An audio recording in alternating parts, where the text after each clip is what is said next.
Regla 7. Al menos esfuérzate al máximo en una cosa y espera a ver qué pasa. El valor del calor y la presión. Cuando el carbón se somete a un intenso calor y presión, en lo más hondo de la Tierra, sus átomos se recolocan y forman la estructura cristalina perfecta del diamante. El carbono del material también alcanza la máxima durabilidad en la forma del diamante, pues es la sustancia más dura que existe, y se vuelve capaz de reflejar la luz. Esta combinación de durabilidad y brillo son las cualidades que explican que el diamante sea un símbolo de valor. Lo valioso es puro, está bien ordenado y centellea con la luz, y esto sirve tanto para una persona como para la gema. La luz, obviamente, encarna el brillo de la conciencia elevada y determinada. Los seres humanos son conscientes durante el día, cuando hay luz. Buena parte de esa consciencia es visual, por lo que depende de la luz. Ser un iluminado o ilustrado significa estar excepcionalmente despierto y consciente, alcanzar un estado que se suele asociar con la divinidad. Llevar un diamante es emular el brillo del sol, igual que el rey o la reina cuyo perfil se estampa en la moneda de oro, símbolo cuasi universal del valor y que imita al disco solar. El calor y la presión transforman la materia base del carbón común en la perfección cristalina y el raro valor del diamante. Pues pasa lo mismo con las personas. Sabemos que las múltiples fuerzas que imperan en el alma humana no siempre están armonizadas. Hacemos las cosas que desearíamos no hacer y no esas que sabemos que deberíamos hacer. Queremos estar delgados, pero nos repanchigamos en el sofá a comer cheetos y a lamentarnos. Andamos sin rumbo, confundidos y presos de la indecisión. Las tentaciones nos impelen en todas direcciones, a pesar de nuestra supuesta voluntad, y malgastamos el tiempo, aplazamos las cosas y nos sentimos fatal por ello, pero no cambiamos. Por estos motivos, los pueblos arcaicos tendían a pensar que el alma humana estaba a la merced de los fantasmas, espíritus ancestrales, demonios y dioses, que no tenían por qué actuar en los mejores intereses de la persona. Desde la época de los psicoanalistas, esas fuerzas contrarias, esos espíritus obsesivos y en ocasiones malévolos, se han concebido psicológicamente como impulsos, emociones o estados motivacionales, o como complejos que actúan como personalidades independientes, unidas dentro de la persona por la memoria, pero no por la intención. Lo cierto es que nuestra estructura neurológica es jerárquica. Los instintos más básicos y poderosos, la sed, el apetito, la ira, la tristeza, la alegría y la lujuria, pueden ascender con facilidad y adueñarse de nosotros, así como pugnar entre ellos. No es fácil lograr la resiliencia y la fuerza de un espíritu unido. Una casa dividida contra sí misma, como suele decirse, no se sostiene. De igual modo, una persona poco equilibrada es incapaz de capear el temporal. El nivel superior de organización psicológica se desilvana.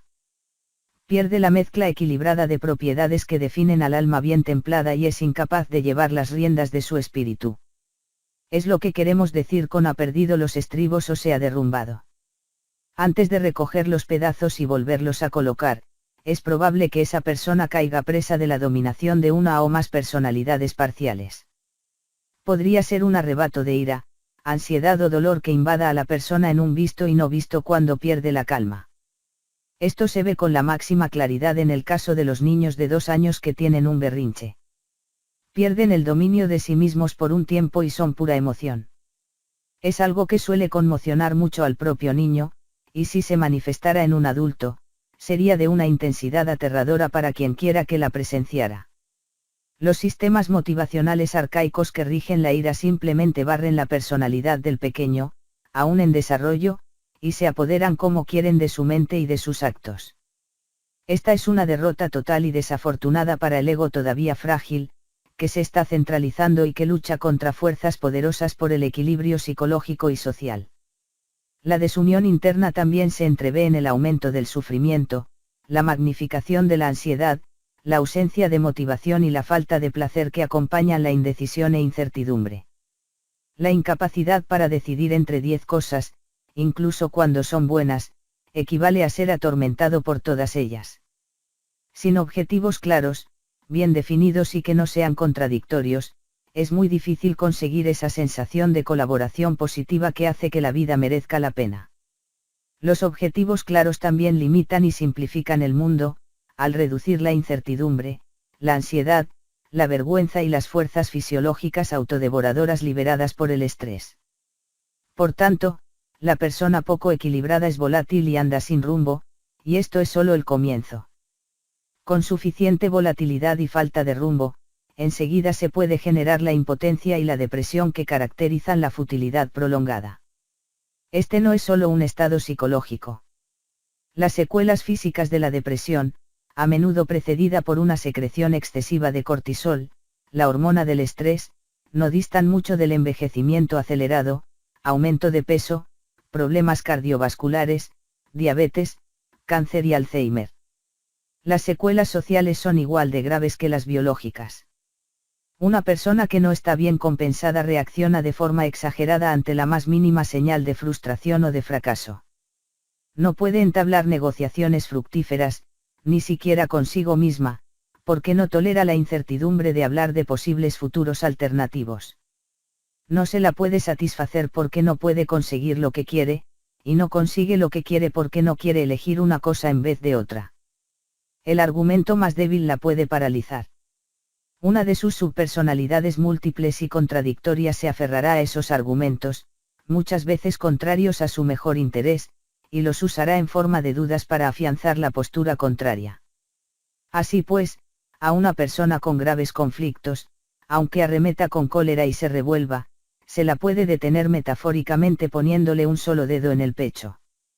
Para avanzar con decisión hay que estar organizado, proponerse algo concreto e identificable. Apunta. Señala.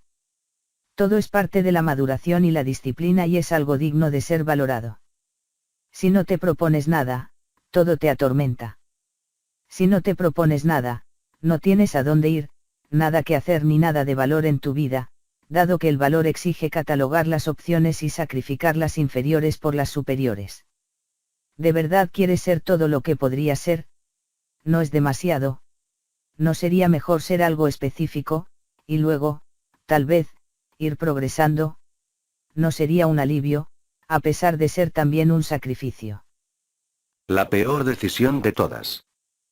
Cuando me estaba doctorando en psicología clínica en la escuela de posgrado de la Universidad McGill, en Montreal, todos los que continuaron con el programa de 5 a 6 años exhibieron una notable mejora de carácter. Con ese programa de creciente dificultad se tornaron personas más sociables. Aprendieron a expresarse mejor y encontraron una honda sensación de propósito personal. Cumplían una función útil en relación con los demás. Se volvieron más disciplinados y organizados. Disfrutaban más. Y eso que los cursos de posgrado solían ser de peor calidad de lo que podrían haber sido, las prácticas clínicas no estaban pagadas y eran difíciles de conseguir y las relaciones con los tutores de la universidad a veces eran malas, aunque no siempre. Los que empezaban los estudios de posgrado todavía solían ser inmaduros y andaban confundidos. Pero la disciplina impuesta por la necesidad de investigar, y más concretamente, de preparar la tesis, les hizo mejorar el carácter enseguida. Escribir algo largo, sofisticado y coherente implica, al menos en parte, forjar una personalidad más compleja, articulada y profunda. Cuando me convertí en profesor y empecé a hacer de guía y tutor de mis alumnos de licenciatura y posgrado, me percaté de lo mismo. Los alumnos de la carrera de psicología que colaboraban con un laboratorio, y asumían trabajo adicional, sacaban mejores notas que los que aceptaban menor carga.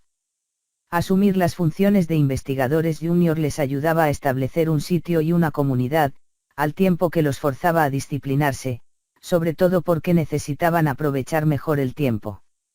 Observé un proceso parecido mientras trabajaba como psicólogo clínico. Normalmente animaba a mis clientes a elegir el mejor camino que se les ofreciera, aunque estuviera lejos de ser el que más deseaban. En ocasiones, esto los obligaba a aceptar una rebaja, aunque fuera temporal, de la ambición o el orgullo, pero tenía la ventaja de permitirles sustituir algo real por algo que solo existía en sueños. Casi siempre desembocaba en mejoras para su salud mental. ¿Hay algo con lo que valga la pena comprometerse? Soy lo bastante mayor para haber visto qué sucede cuando se manifiestan las diversas respuestas posibles a esta pregunta. En mi trayectoria como estudiante, psicólogo clínico e investigador, así como en mis demás incursiones vitales, he visto manifestarse en repetidas ocasiones las mismas vías gemelas de desarrollo. En principio, ambas están al alcance de todo el mundo, para todos los locos que, de jóvenes y al filo de la adultez, estamos en mayor o menor medida a medio hacer, distraídos, prematuramente cínicos, inquisitivos, escépticos y optimistas. Al final he visto claro que muchos compromisos tienen un valor duradero, entre los que destacan el carácter, el amor, la familia, la amistad y la carrera, tal vez en ese orden. Los que no pueden o no quieren plantar un jardín bien cuidado, por decirlo así, en alguno o todos esos dominios sufren inevitablemente por ello. Sin embargo, el compromiso exige su pago en especie. Para sacarse una carrera hay que sacrificarse y estudiar, y elegir una disciplina determinada significa renunciar a la posibilidad de seguir otras ramas de estudio. A la hora de elegir una pareja o un grupo de amigos, igual. El cinismo con esas cosas, o la mera indecisión o duda, encuentra un aliado impagable y de lo más conflictivo en la racionalidad irreflexivamente nihilista que lo socava todo. ¿Por qué molestarse? ¿Qué cambiará dentro de 1000 años? ¿Qué hace que un camino sea preferible a otro, o a ninguno? Uno puede estar satisfecho, o incluso feliz, con una pareja o con otra, o con cualquier grupo de amigos, o con la carrera que sea. En cierta medida, hay elecciones diferentes que podrían generar satisfacción. También es cierto que cada una de ellas tiene graves defectos. Las parejas sentimentales pueden ser inestables y complejas, como los amigos, y todas las carreras o los trabajos entrañan frustración, decepción, corrupción, jerarquía arbitraria, políticas internas y la soberana idiotez de la toma de decisiones. Atendiendo a esa falta de valor específico o ideal, podríamos concluir que no hay nada que importe más que cualquier otra cosa, o podríamos extraer la conclusión similar, aunque todavía más pesimista, de que nada importa un comino. Pero los que extraen esas conclusiones pagan un alto precio, por más que se armen con argumentos racionales coherentes. Si la gente se rinde antes de acabar una carrera, o antes de acabar de estudiar un oficio, sufre por ello. Y hablamos de rendirse, no de fracasar, aunque a veces sea difícil distinguir entre ambos conceptos. A veces, las personas fracasan solo porque no son capaces de hacer su trabajo, pese a tener buenas intenciones y la disciplina necesaria. Hace falta cierta capacidad de dicción para ser un buen abogado, o ser un poco hábil con las herramientas, por ejemplo, para ser carpintero. A veces, la persona y su elección casan tan poco que ni siquiera el compromiso bastará para lograr el fin deseado. Pero la mayor parte del tiempo el fracaso es fruto de la irresolución, de una racionalización elaborada pero absurda y del rechazo de la responsabilidad. Y poca cosa buena sale de eso. Las personas que no eligen un trabajo o una carrera suelen terminar yendo a la deriva. Tal vez intenten justificarlo luciendo una fachada de rebeldía sentimental o un cinismo de hastío prematuro con el mundo. Pueden recurrir a la identificación casual con la exploración artística vanguardista, o tratar la consiguiente desesperación y falta de rumbo abusando de las bebidas alcohólicas fuertes y de las drogas y sus recompensas inmediatas. Pero así no serás un treintañero de éxito, y si tienes una década más, no digamos. Lo mismo cabe decir de las personas que no pueden elegir y luego comprometerse con una única pareja sentimental, o que no pueden o no quieren ser leales a sus amigos. Se vuelven solitarios, marginados y desdichados, y ello no hace más que acentuar el sabor amargo del cinismo que indujo el aislamiento en primera instancia. No es un círculo vicioso que quieras para tu vida. Las personas que sé que terminaron la carrera o un programa de formación profesional mejoraron por ello. No siempre estaban bien. No funcionaban de forma óptima.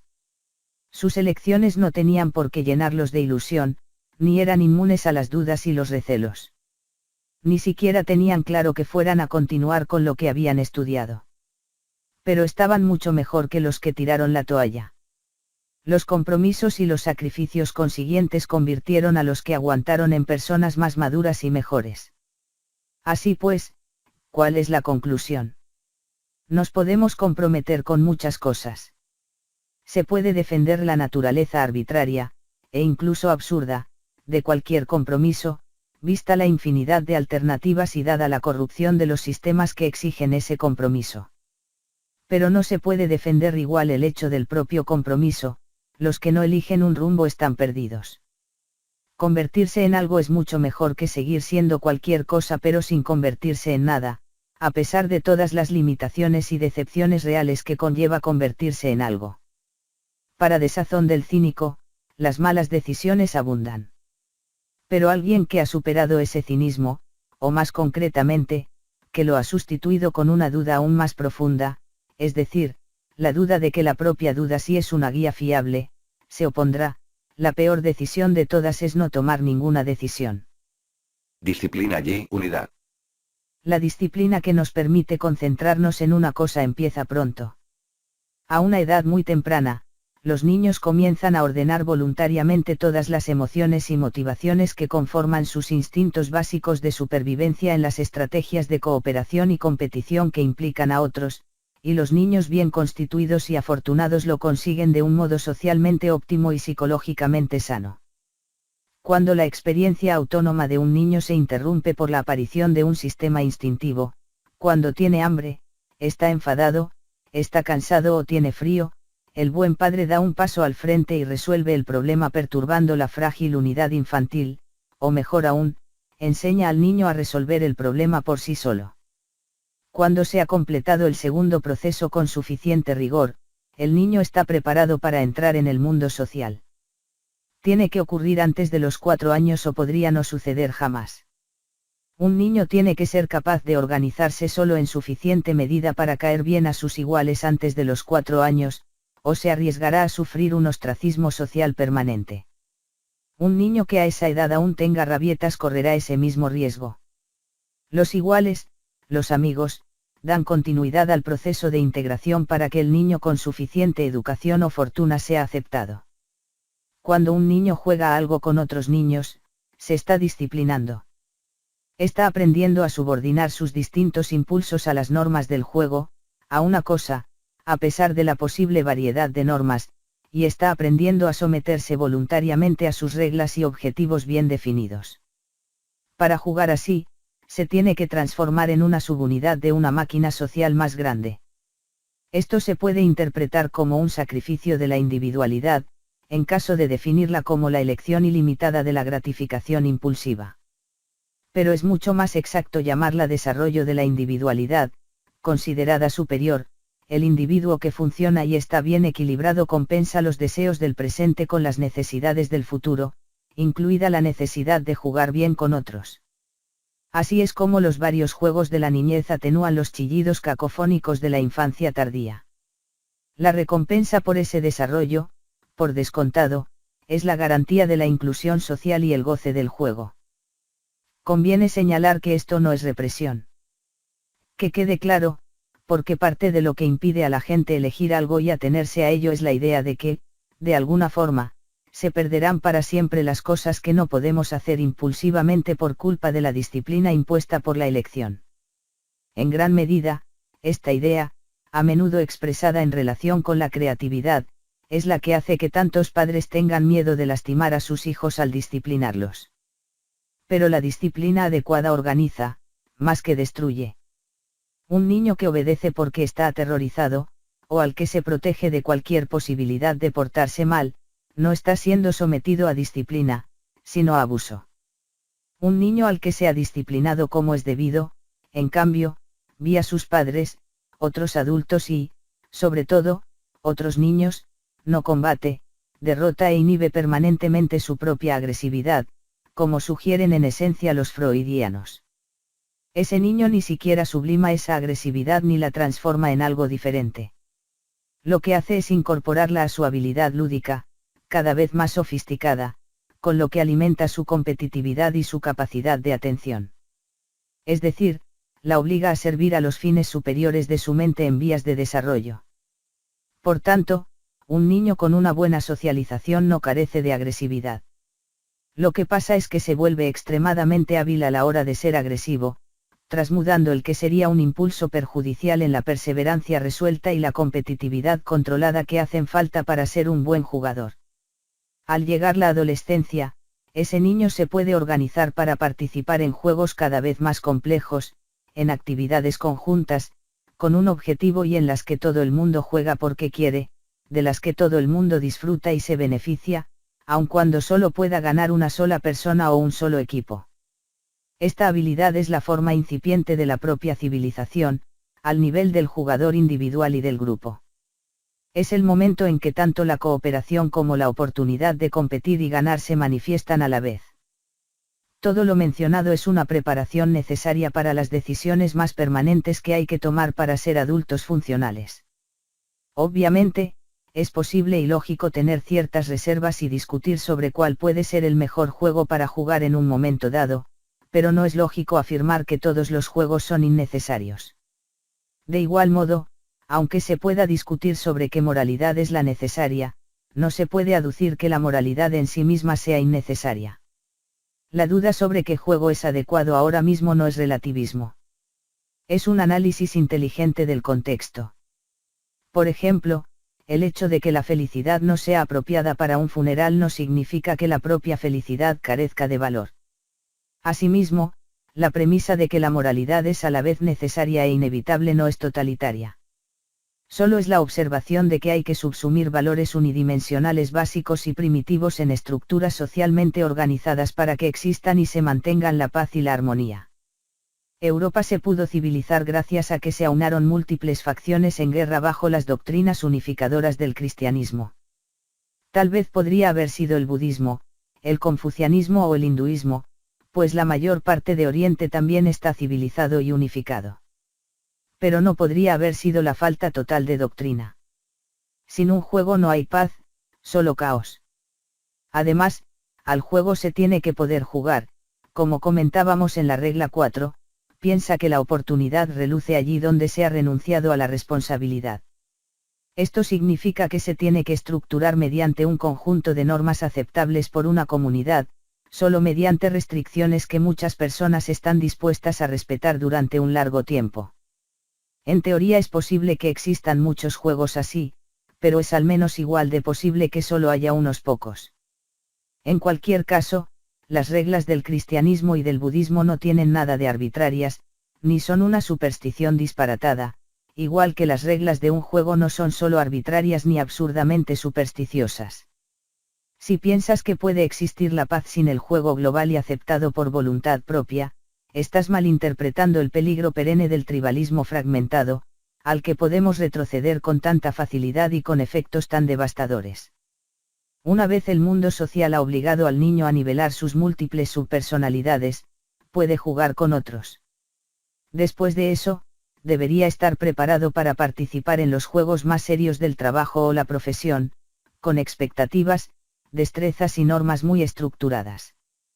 Tiene que aprenderlas, igual que tiene que aprender la danza de los sexos cuando es mayor.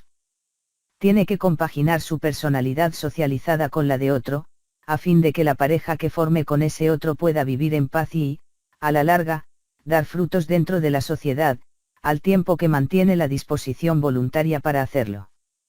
Este es el proceso dual del equilibrio psicológico y social inherente al aprendizaje, que está vinculado con la externalización de la cordura.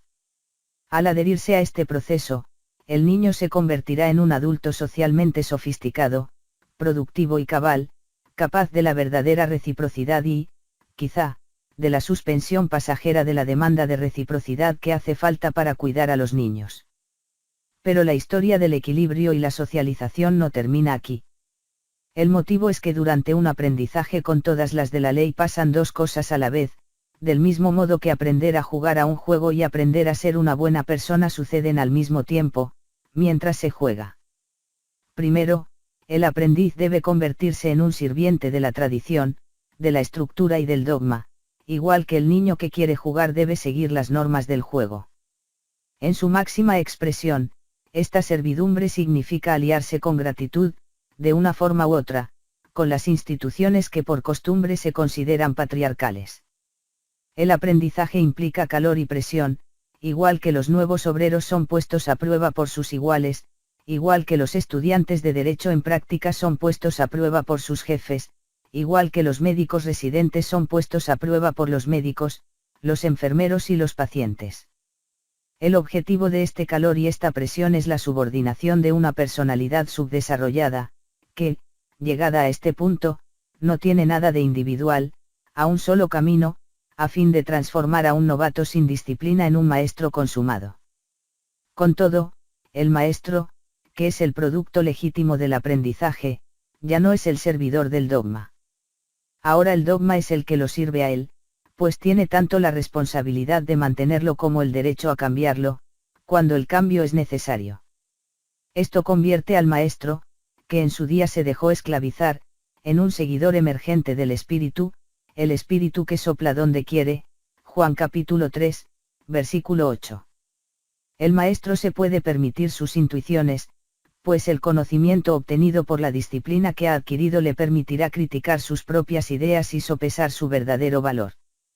Por consiguiente, podría percibir mejor los patrones o principios fundamentales que sustentan los dogmas de su disciplina e inspirarse en ellos, en lugar de adherirse ciegamente a las normas tal como están articuladas o materializadas hoy. Podría incluso basarse en la unión equilibrada de su personalidad y su educación para modificar o transformar hasta los principios más fundamentales e intuitivos, a fin de afianzar una unión aún mayor. Dogma y espíritu. Al hablar de las disciplinas coartadoras que sirven tanto como condición previa para un juego como para desarrollar la unidad del ser, puede ser conveniente verlas como mandamientos, reglas que ponen de relieve lo que no hay que hacer en absoluto, mientras lo que sea que haya que hacer está teniendo lugar. Acatar estas reglas hace que se desarrolle nuestro carácter, un carácter con una naturaleza o esencia concreta, ya lo hemos debatido, por ejemplo, como el desarrollo del atractivo personal como jugador de muchos juegos, o series de juegos. Como pasa en muchas otras situaciones, parece que esta idea ya está implícita en las historias que forman la base de nuestra cultura. Esto se ve especialmente claro en el Evangelio de Marcos, que en sí mismo es un comentario sobre unas de las reglas de juego más influyentes que se hayan redactado jamás, los 10 mandamientos mosaicos y, en términos aún más generales, un comentario sobre las propias reglas. Los mandamientos dicen: 1. No tendrás dioses ajenos delante de mí. 2. No te harás imagen. 3. No tomarás el nombre de Dios en vano. 4. Acuérdate del día de reposo para santificarlo. 5. Honra a tu padre y a tu madre. 6. No matarás. 7. No cometerás adulterio. 8. No hurtarás. 9. No hablarás contra tu prójimo falso testimonio. 10. No codiciarás. El primero alude a la necesidad de buscar la máxima unidad posible, el segundo, al peligro de adorar falsos ídolos, al confundir la representación, o la imagen, con lo inefable que supuestamente encarna. El tercero significa que está mal alegar una inspiración moral de Dios mientras se cometen actos que se sabe que son pecados. El cuarto significa que es necesario reservar un tiempo para reflexionar sobre qué es verdaderamente valioso o sagrado. El quinto mantiene unidas a las familias, al exigir honor, respeto y gratitud de los hijos, así como recompensa para los sacrificios de los padres. El sexto previene el asesinato, obviamente, pero con ello también protege a la comunidad de la posible caída en disputas constantes que podrían salpicar a múltiples generaciones. El séptimo subraya la santidad del voto matrimonial, y su predicación se basa en la idea de que la estabilidad y el valor de la familia son cruciales, igual que señala el quinto mandamiento. El octavo permite a las personas honestas y trabajadoras cosechar los frutos de su esfuerzo sin miedo a que se les quite de forma arbitraria lo que han producido con tanto sacrificio, con lo que se vuelve posible la sociedad civilizada. El noveno ampara la integridad de la ley, al reducir o eliminar su uso como arma, y el décimo es un recordatorio de que la envidia, y el rencor que genera, es una fuerza de enorme destrucción. Vale la pena ver estos mandamientos como las reglas mínimas para que haya una sociedad estable, un juego social repetible. Los mandamientos son reglas que dispone el libro del Éxodo y son parte de esa inolvidable historia. Pero también simbolizan otra cosa, algo que surge de la esencia de las reglas y, al mismo tiempo, la trasciende y la conforma. El quid es el siguiente: si te sometes por voluntad propia a un conjunto de reglas socialmente determinadas y que gozan de cierta tradición, aflorará una unidad que trascenderá esas reglas. Esa unidad es lo que podrías llegar a ser si pones tu empeño en un objetivo concreto e insistes hasta conseguirlo. En el Evangelio de Marcos aparece una historia relevante para esta idea. El apartado en cuestión empieza narrando el viaje de Cristo al templo de Jerusalén, donde echa a los cambistas y mercaderes y habla a la multitud con un carisma irresistible. El texto dice así: y lo oyeron los escribas y los principales sacerdotes, y buscaban cómo matarle, porque le tenían miedo, por cuanto todo el pueblo estaba admirado de su doctrina. Marcos capítulo 11, versículo 18. En consecuencia, empiezan a conspirar y a cuestionar a este extraño profeta, con la esperanza de tentarlo para que haga una afirmación sacrílega, y, por tanto, tal vez castigada con la muerte, y le envían algunos de los fariseos y de los herodianos, para que le sorprendiesen en alguna palabra. Marcos capítulo 12, versículo 13. Cristo lidia maravillosamente, cuando menos, con sus inquisidores, hasta sumirlos en un silencio ofendido y resentido. El apartado termina con una pregunta de lo más enrevesada y traicionera. La formula un interlocutor bastante avispado, que quizá también admire a escondidas al profeta. Marcos capítulo 12, versículos 28 al 34, acercándose uno de los escribas, que los había oído disputar, y sabía que les había respondido bien, le preguntó: ¿cuál es el primer mandamiento de todos? Jesús le respondió: el primer mandamiento de todos es: oye, Israel, el Señor nuestro Dios, el Señor uno es. Y amarás al Señor tu Dios con todo tu corazón, y con toda tu alma, y con toda tu mente y con todas tus fuerzas. Este es el principal mandamiento. Y el segundo es semejante: amarás a tu prójimo como a ti mismo. No hay otro mandamiento mayor que estos. Entonces el escriba le dijo: bien, maestro, verdad has dicho, que uno es Dios, y no hay otro fuera de él, y el amarle con todo el corazón, con todo el entendimiento, con toda el alma, y con todas las fuerzas, y amar al prójimo como a uno mismo, es más que todos los holocaustos y sacrificios. Jesús entonces, viendo que había respondido sabiamente, le dijo: no estás lejos del reino de Dios. Y ya ninguno osaba preguntarle: ¿qué quiere decir todo esto? La personalidad que exhibe un respeto disciplinado por una serie de reglas adecuadas sigue o imita el ideal más elevado posible, quizás sin saberlo. Precisamente hablamos del ideal que constituye el elemento común de la moral que hace buenas, justas y necesarias todas las reglas. Ese ideal, según la respuesta de Cristo, es algo singular, el único Señor, que se acepta íntegramente, amado con todo el corazón, alma, entendimiento y fuerza, y que se manifiesta como un amor idéntico por uno mismo y por toda la humanidad. La cultura occidental se sustenta inconscientemente en un drama muy profundo que refleja todo esto debido a su origen en la concepción judeocristiana. En términos psicológicos, Cristo es una representación, o una encarnación, del dominio del dogma y la, consiguiente, aparición del espíritu. El espíritu es la fuerza creadora que da pie a lo que se acaba convirtiendo en dogma.